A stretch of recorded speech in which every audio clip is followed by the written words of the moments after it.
right, everyone. Welcome to the podcast. I am absolutely thrilled that you are here. My name is Billy Dees, and I'm here today for the people at HumorOutcasts.com. That is the place to take a humor break.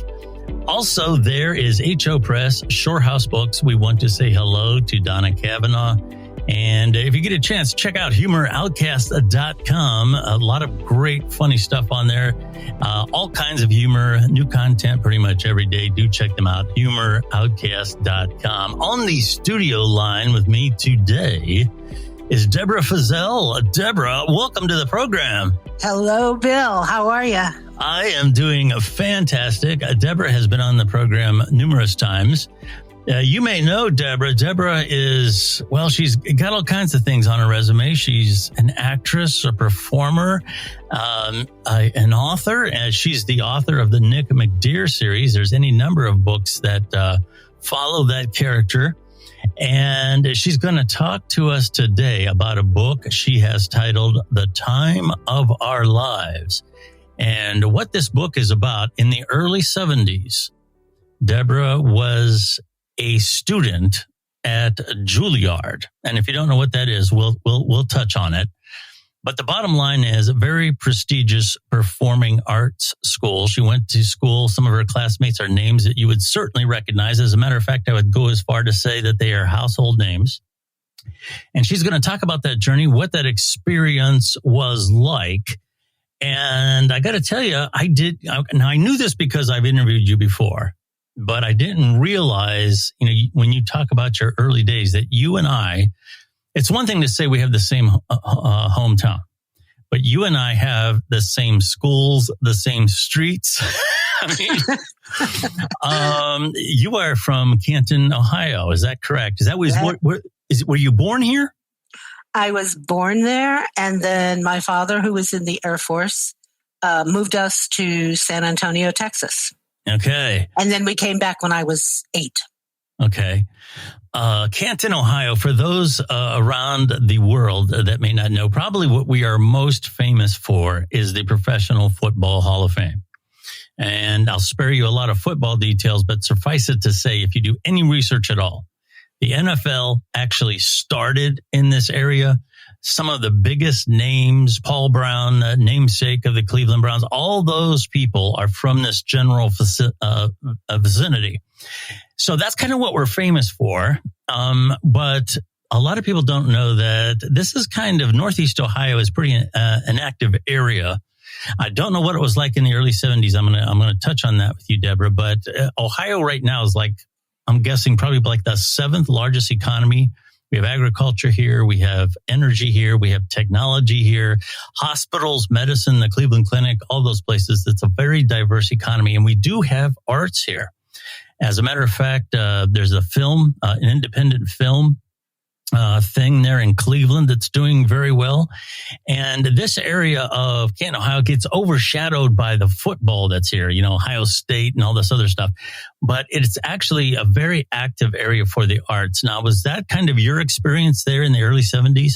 Yes. I was very fortunate, always grateful to grow up in that area. The people who taught me, the theaters, the schools, Lehman High School, which is where I went, which no longer exists, unfortunately, was one of the best known high schools in Northeastern Ohio for their productions, for their musicals. Mm-hmm. And so I was so grateful to be able to go to that school. And I did a lot of roles while I was there. I learned a lot. I had marvelous directors.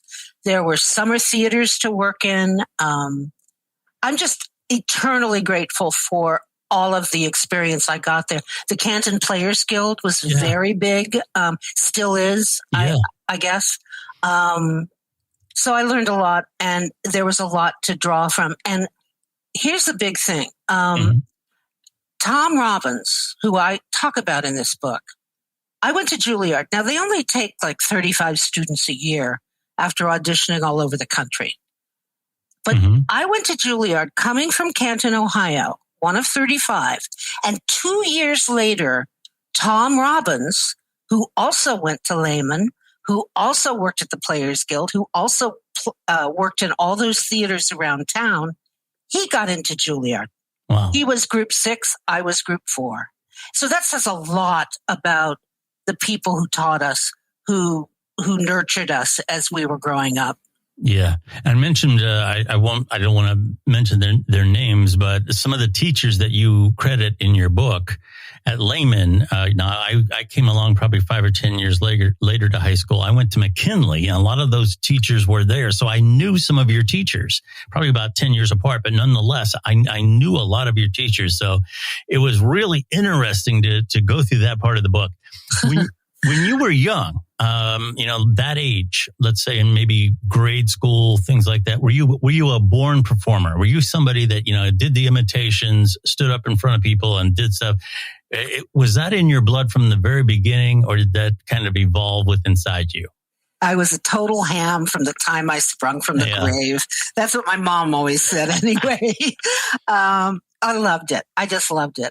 I loved being someone else. I loved creating all these characters. I would study people on TV and imitate them, but it was always the musicals that drew me. I loved Broadway musicals.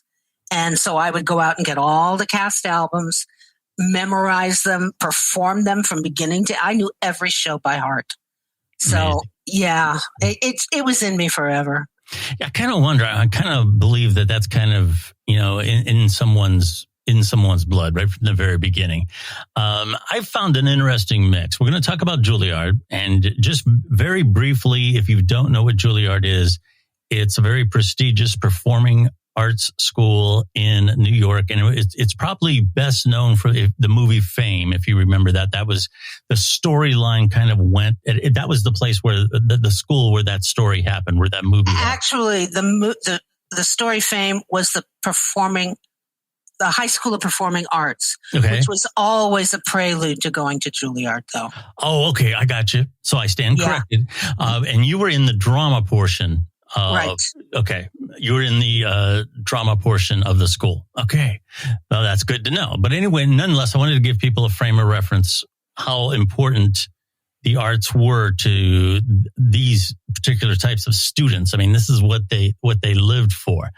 I've known a lot of performers, and I got to tell you, there seems to be 2 types, and I'll have you speak to this. There's the narcissist. There's the person who's going to stand in front of you and say, "Look at me." Okay.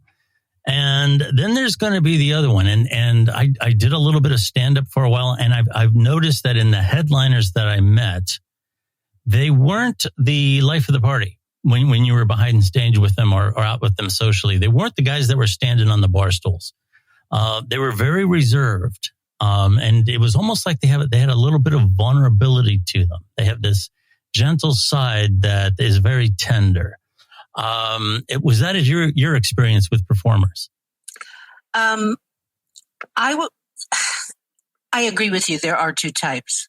The serious actors, very serious actors, the kind that want to train, that want to learn, that want to grow, they're not the narcissists. Okay. But there's an awful lot of narcissists out in LA. The movie industry is a whole different ball game. Yeah. No, the people that I worked with, well, there's always the rare exception, but the people that I worked with, they were actors down to their core. Yeah. They wanted to be the best of the best in that. And it wasn't that you dreamed of stardom. You wanted to be a working actor, which is very hard to accomplish. There are so many people out there. You're up against so much competition. And I urge any serious young actor who wants to go into the theater, get some training. Yeah. It's the first thing a director looks at on your resume. Yeah.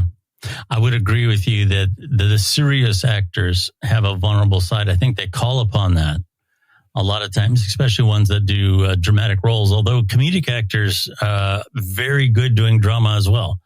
There's just something about what you can call upon to affect an audience when you're live in front of them that you can call upon when you're acting either on film or stage. So, I might as well go right to someone that is a very good example of what you're talking about. Okay.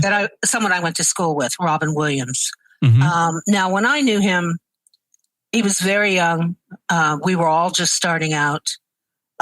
He was not, nobody knew him. You know, what happened with Robin out in LA happened years after Juilliard. Not so very long, but years after Juilliard. When I worked with him, he was kind of just exactly what you were describing. He was vulnerable. He was shy.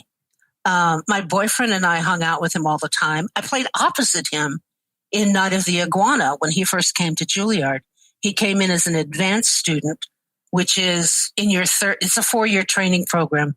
In your third year, the school brings in 2 or 3, what they call advanced students, who rounds out your class, because at that point, we start out with 35, you're down to about 16 when you get to your third year. And so they kind of round out the class, but also they're expected to be at the same level that you're at after 2 years of training. So Robin came in as an advanced student. His first production was Night of the Iguana, and he played my grandfather, a demented old man, a poet. And he was brilliant. I mean, it was the most dramatic, incredible performance. I loved working with him. We totally connected, and we became great friends. Our friendship, of course, didn't last after he went out to Hollywood, but then things change with actors. It's hard to stay in touch, but I relished every moment of working with him. And he did have that sweetness. There was sweetness to Robin and a vulnerability. He was very smart, very intelligent, photographic memory, and philosophical. I just thoroughly enjoyed him. Yeah. You know, it's not uncommon for classmates in any type of schooling to go their separate ways and lose track of people. I've lost track of most of the people that I've gone to school with over the years. And unfortunately, that's just the way life is, you know. Speaking of vulnerabilities, and I'm only mentioning this because you touch on it in your book at several different points, the effect that your father had on you. You want to talk a little bit about that, what it was and how it impacted you as a performer? Well, he was a military man, a by-the-book military man, not an overtly affectionate man, and quite demanding on me. It's a difficult story to tell because there are people still around who loved him dearly, and I don't want to denigrate him too much, but he never made me feel adequate enough. He never made me feel like I could do it. Yeah. I mean, yes, when I wanted to go to Juilliard, he went for it. He never tried to stop me, but he was never big on my becoming an actress. And so I think part of I say in the book, and it's really true, that so many actors become actors. When you dig into their past, there was something in their childhood that drove them to the stage. Yeah. That made them want to get up in front of people and perform and feel that love, because that's what applause is. Applause is love coming at you, and becoming someone else. And that's what I did. I didn't realize it until years later, you know, after psychoanalysis, all this, the shrinks and all of that stuff sorted all out. You realize, oh, okay, that's why I did that. But I wanted to be someone else. And so that's what I could do. I could get on a stage and become someone else. Yeah. And I really did. I mean, I totally would immerse myself in a character. I loved every moment of it. Yeah. I can certainly empathize with that. I had a domineering father as well, very alpha male, wanted me to play football, you know, getting back to the football thing. And it wasn't in my blood to that level. In my graduating the same year, competing high school, Chris Spielman, who became a professional football player, he was the first high school player in my graduating class of the year of 1983 that was featured on a box of Wheaties. And I was never going to be that guy. It just, to play on that level, it has to be ingrained in your system. Yeah. And I always felt like I was a disappointment because I didn't play football when I got older. And that can be very hard to overcome. Being that you had that vulnerability, that was kind of put onto you, I would imagine you talk in your book, you describe a lot of the faculty critiques. Oh. And as a voiceover artist, I can tell you that you got to get used to it. People just flat out tell you, hey, I don't like your voice, next. Okay.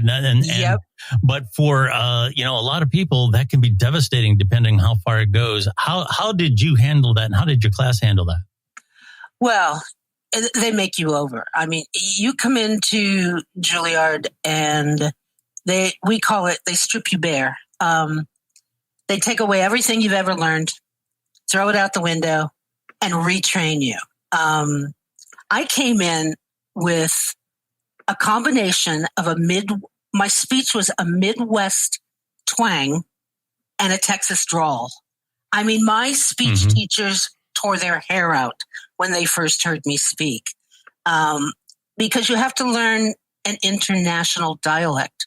You do Shakespeare, you do all these different kinds of plays, and you cannot have a Southern accent. You cannot have a New England, I forget what they call the New England accent, but you've got to be able to speak, not the King's English, although in Shakespeare you should, but you need to have proper speech.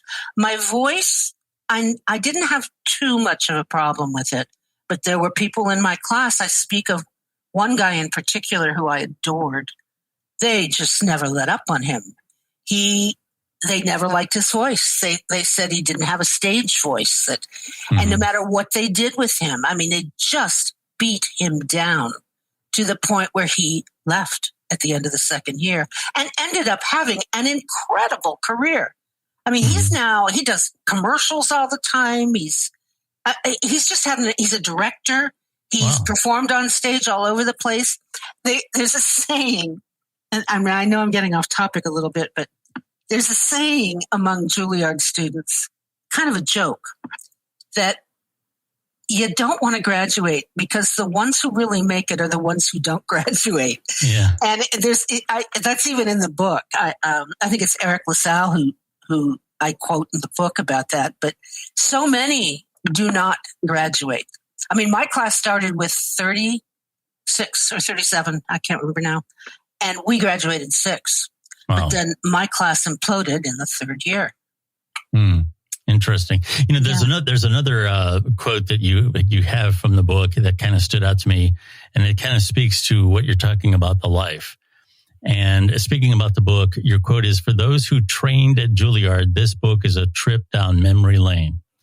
For those who dream of becoming an actor, it's a roadmap for what it takes to survive in a business where rejection is the norm and stability is the dream."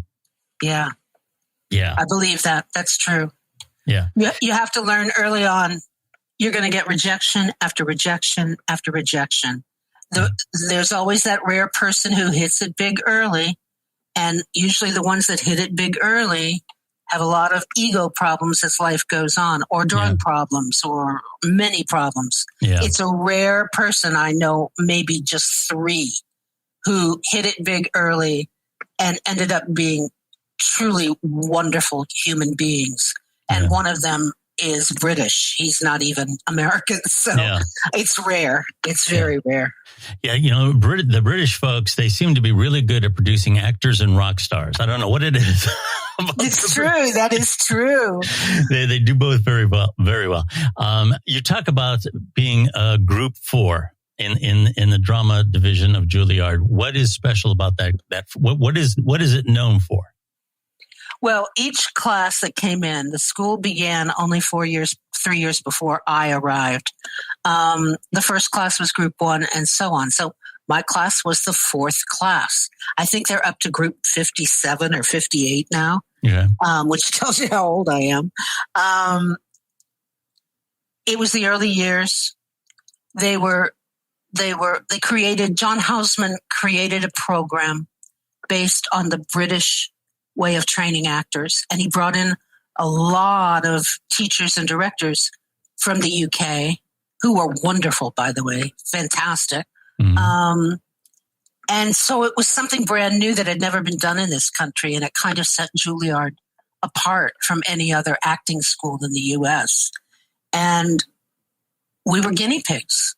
Mm-hmm. I mean, they were testing it out, and as you saw in the book, I mean, there were some pretty horrible things that happened that, if you're not tough enough, can scar you for life. I mean, what happened with me and one teacher in particular, and I don't like to give too much away because I want everyone to read the book. Sure. But there was one teacher who was truly cruel to me, and I had to learn to let it go, to not let it affect me, or it would have stayed with me forever.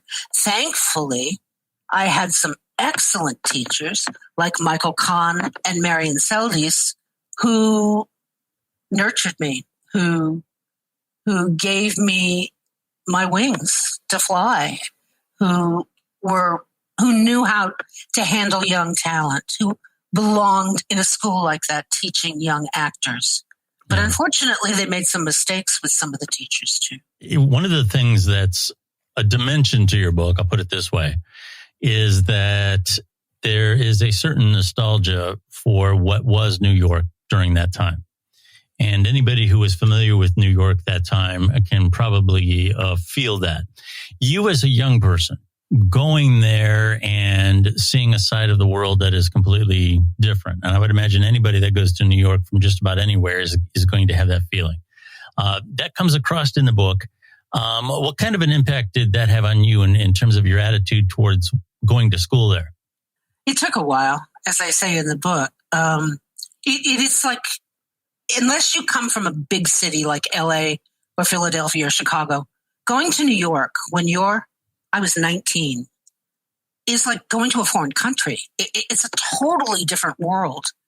And it took me more than a year to get accustomed to it.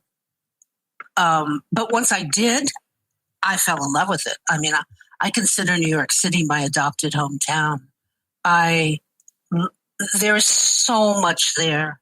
If you're in the arts, well, actually, if you're in any profession, New York City offers so many opportunities. But it was hard. I mean, the crime, this was 1971 when I went. The Upper West Side, where I lived the whole time, I lived in New York for 25 years. The Upper West Side was a nightmare. I mean, it was probably a lot like it is right now. Yeah. I hate to say. Yeah, it swung back, unfortunately. Yeah. It did. And in some ways, from what my friends tell me, it's a little worse, which is hard to fathom. But it was tough. I mean, it was tough. The streets were scary. We didn't have the homeless population that's there now, but we had the crazies. We had the people who would come right up to you and stick a knife in your ribs. Now, it never happened to me, but it did happen to friends. Wow. Apartments were broken into. That became the norm. I mean, you lived with fear, but then you learn you can't live that way in New York City. You learn to live somewhere that you can feel safe, and you learn to travel with a friend. You walk the streets with friends.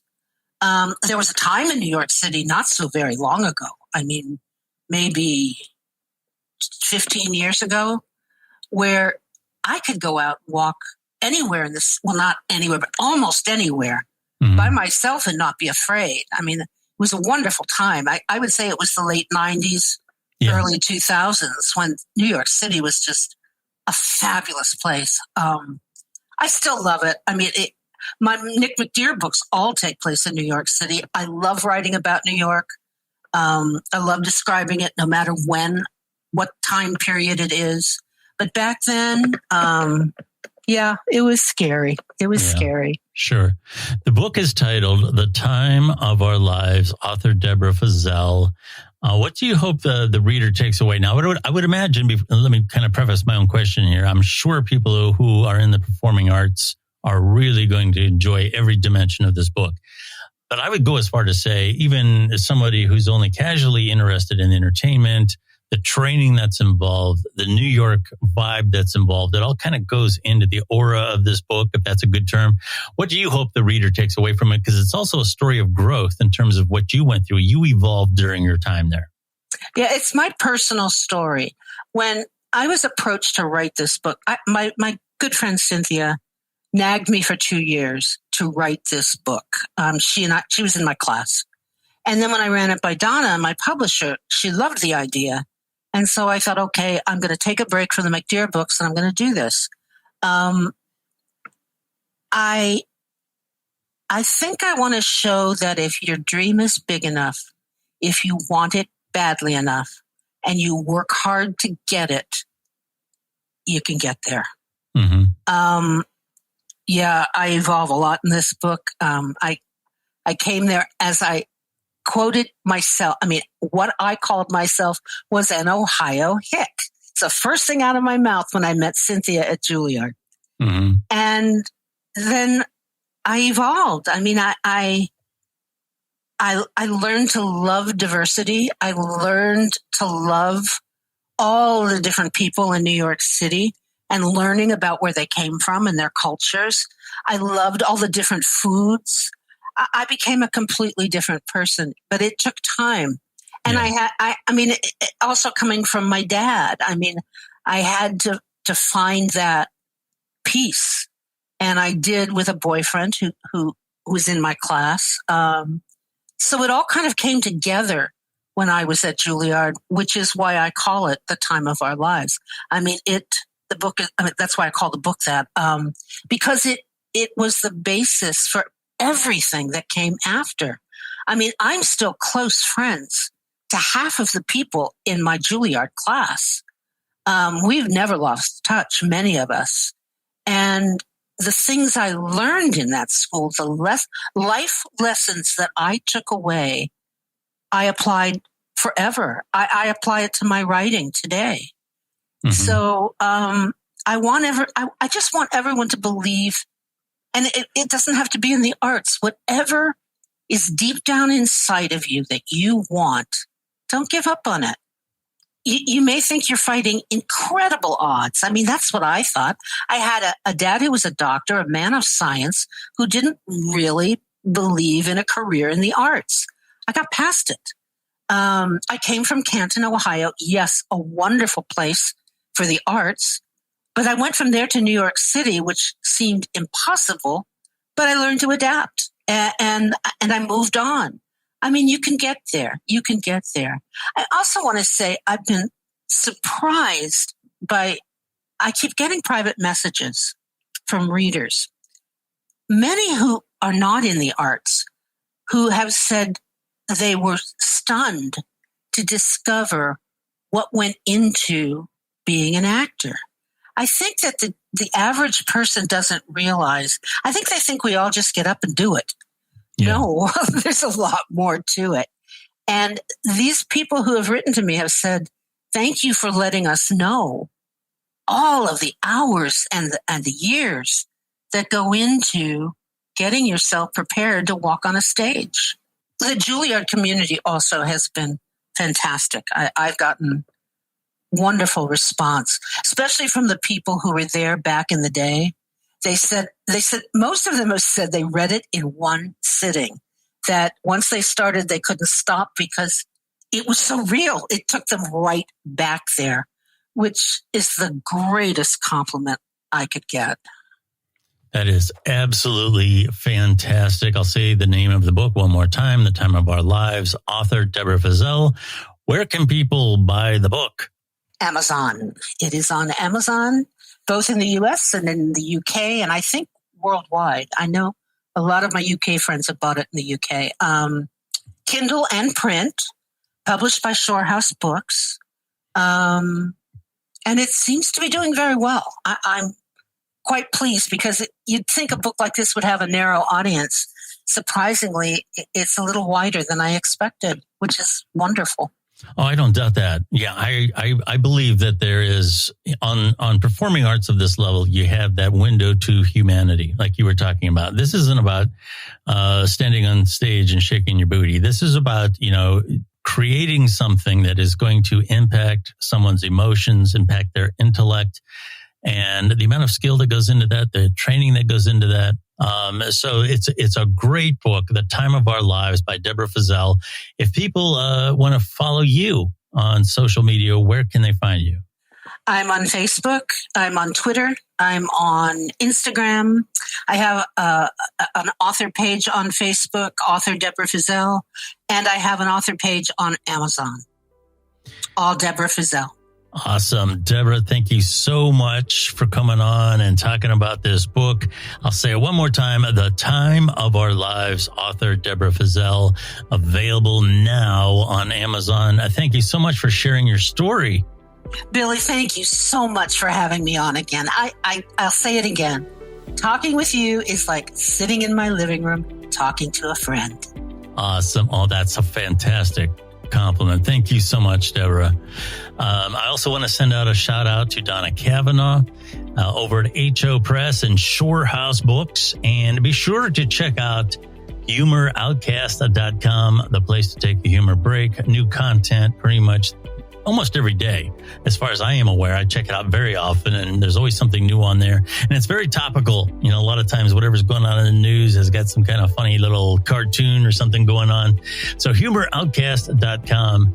Thank you for listening to our podcast today. Be sure to check out Deborah Fezelle online and check out her book. My name is Billy Dees. Thank you very much for listening, and we will talk to you again next week.